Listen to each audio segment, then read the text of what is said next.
I should have been way ahead on that. Not bad, not bad. So even with a late start, that you're finding some movements in that direction is better than no movement at Oh, all. absolutely. Okay, that's good. And Absolutely. and and I will say that if you can get started actually young, starting to save money, starting to invest and things like that, and just forget about it, just sit it there and just keep adding to it little by little, Yeah. it'll make its way by the time you get my age, his Oh, yeah. age. Oh, yeah. Hey, you'll be a very happy Oh, person. yeah. If I'd have knew about this, let's say 40 years ago when I Yeah. had first joined the military or whatever, man, and just not touched that thing and especially diversified it and just let Hmm. it do what it do.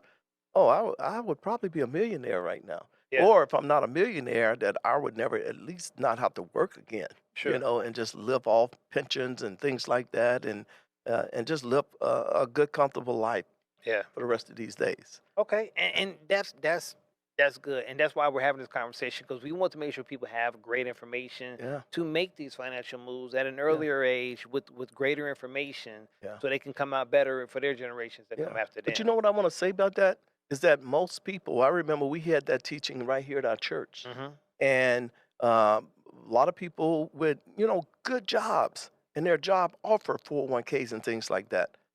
But here's what happened: we get so used to that net pay every couple of weeks, or how often you get paid, or Yeah, whatever, every week, every 2 weeks, and you done built your finances, your bills, everything around that amount, yeah, and you're afraid to invest into a 401k, or you're afraid to increase it to maximize yeah. what your company is matching you and things like that. But I'm Hmm. telling you, it's worth it. You're not going to miss that. I Yeah, guarantee you, after a couple of few pay periods of increasing that, you're not going to miss that money anymore.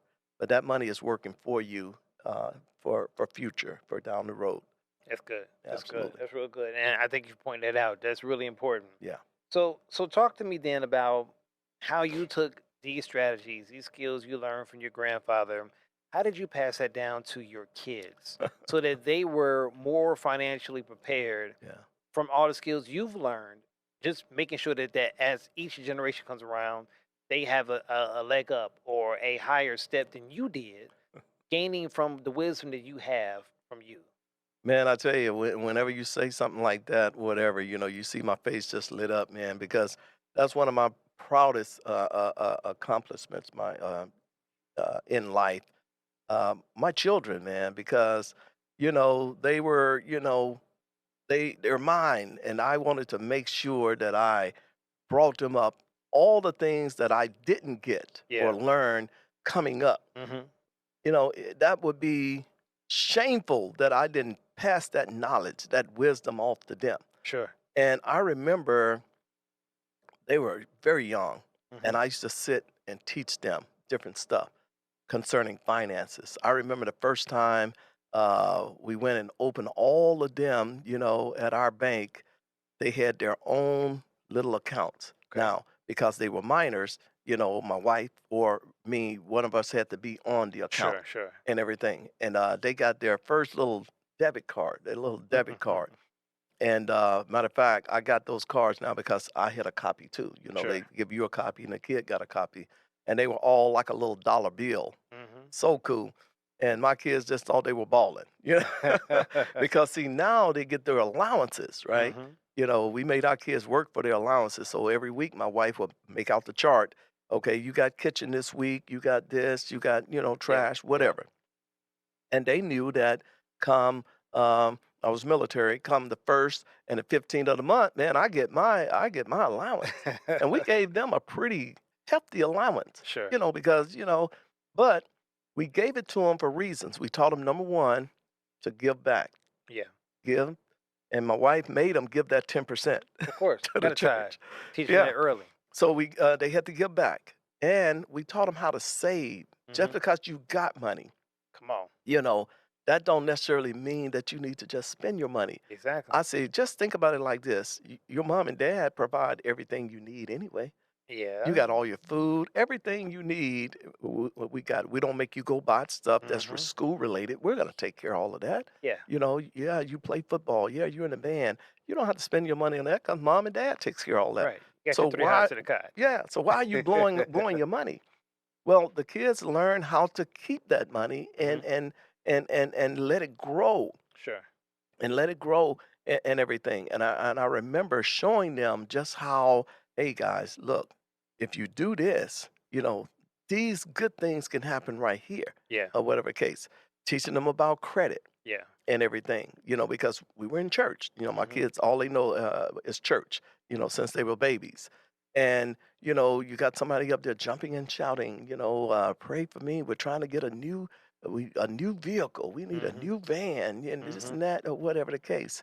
It's just like our pastors say, well, why are you up in this prayer line when Yeah. all you got to do is sit down and get you a pen and a pad? Yeah. And you need to Create a change, budget. you need to repent, meaning you need to change your mind, Yeah, the way yeah. you think, and just come up with a budget. Mhm. Pay your bills, pay them on time, Yeah. and just do all the necessary things. Your credit's gonna fix itself, Yeah, you definitely. know, and therefore we won't have this long prayer line, Mhm. whatever.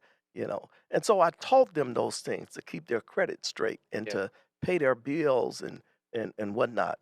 I even told them about when you're going to a car lot, you're not gonna beat the car dealership. Yeah. That they're trained, they're specialized. This is what they do. Mhm. But it's got to be a win-win. Yeah. So as long as it's a win-win that you get what you want, you got good credit, you got the job, so you got the income, Yeah. the whole 9 yard.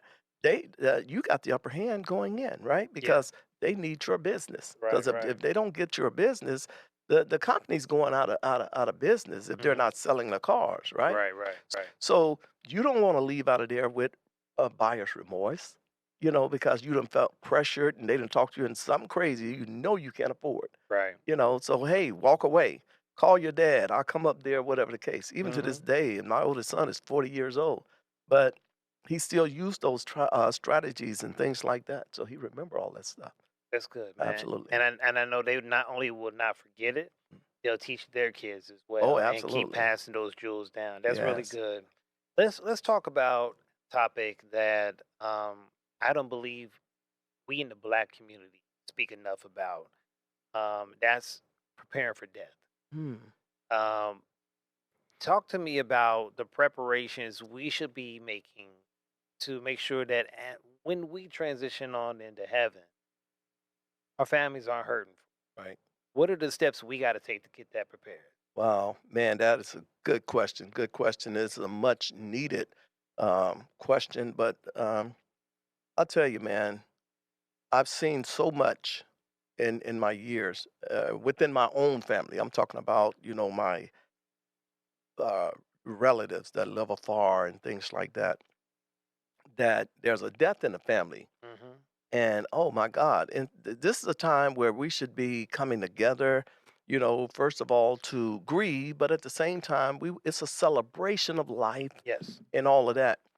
But when money's involved, because we don't have money to bury a grandma or Hmm. grandpa or uncle so and so, whatever, and it can tear a family apart. Definitely. I've seen it happen, Yeah. you know, Unfortunately, I could that say the this is same. an occasion where we should be coming together, but Yeah. now we're fussing and fighting over crazy things or whatever. And you come to a point, I know I had to come to a point. I said, you know what? I'll never forget it. I was in Hawaii and my grandfather passed. Mhm. And we thought our grandfather was covered because he had been in one of those burial associations, Yeah. for years. But when he passed, there was still like $2,600 that needed to be covered Mhm. to take care of everything. And I remember when I got the phone call, my grandfather had passed, and we talked about it, and they put me on emergency leave, and when I got home, we had a family meeting because they Mhm. told me that they was short, and I never forget. They say, Billy and Donna, if you guys could put up that 2,600, and once everybody get back home, settle in a little bit, we're gonna come together and we're gonna pay you guys back. Look, I was in my early mid 20s in that time, but I wasn't Wow. stupid, like because we all know that once that weekend is over and everybody go back to their lives, what's going to happen? They're going to do just that. They're going back to their Mhm. lives and their day-to-day Mm, business, sure. and they're not gonna be thinking about that 2,600 that my wife and I done put up to, take care of that business down there.